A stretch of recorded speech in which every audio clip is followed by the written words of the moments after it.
Pinagsama ko na pang-ulam at pang-pulutan guys. Napakasarap nito. Kinilaw na atay ng manok. Napakabilis lang lutuin guys. Pwedeng-pwede to guys. Pang-patlak lalo na malapit na ang Christmas party. Kalahating kilong atay ng manok guys. Hugasan lang natin ng maigi hanggang luminaw yung tubig. Para malinis talaga guys. Para walang kalansa-lansa. Tapos i-marinate natin sa 3 pirasong kalamansi. Tapos patis guys. 2 takip. Tapos kaunting asin. Saka natin lamasin. I-marinate natin sa loob ng 15 minutes. Habang hinihintay natin bumaga yung uling, hiwain muna natin yung 5 pirasong kamatis. Gagamit din tayo dito 5 pirasong sibuyas. Ganyang pagkahiwa lang guys ha. Saka maraming sili guys para hindi agad maubos ng kainuman mo. Tapos kalamansi 5 piraso. Medyo basa yung ginamit kong uling guys kaya matagal bumaga. Pero pabagahin ng maigi bago nyo isa lang yung atay guys ha. Kailangan bagang-baga. Para mabilis maluto at hindi ma-overcook yung atay. Kapag na-overcook kasi guys magiging matigas yung atay. Tapos i-brush din natin ang mantika guys baliktaran para hindi dry ang pagkaluto ng atay. Ang pag-iihaw naman guys 5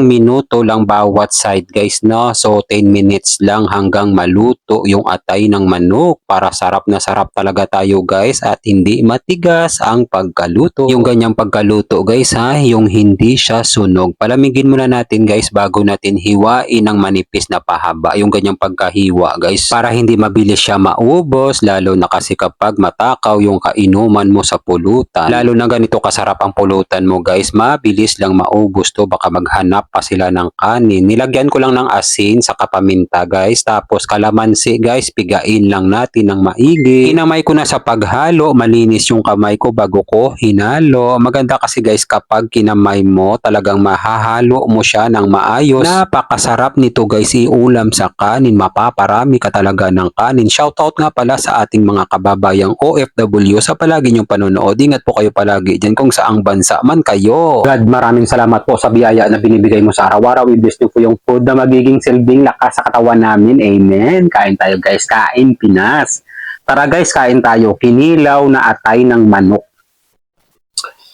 Ito guys oh. Sarap niyan guys. Mas maraming sili guys, mas masarap. First bite guys para sa inyong lahat.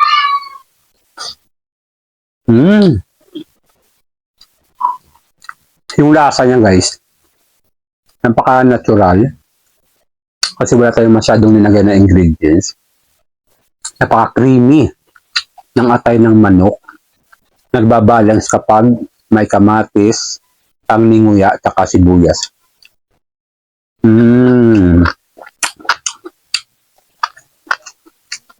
Tapa guys.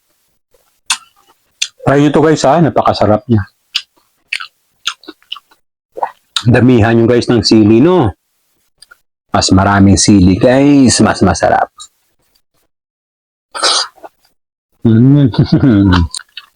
Guys, medyo mahaba na ang video. Bibigyan ko na kayo ng pangmalakasan. Perfect bite pang commercial. Ito guys oh. Atay ng manok guys.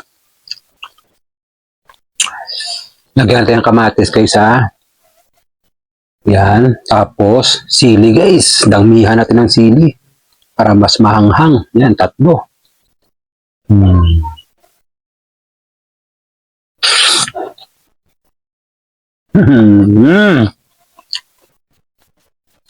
Kampiyon.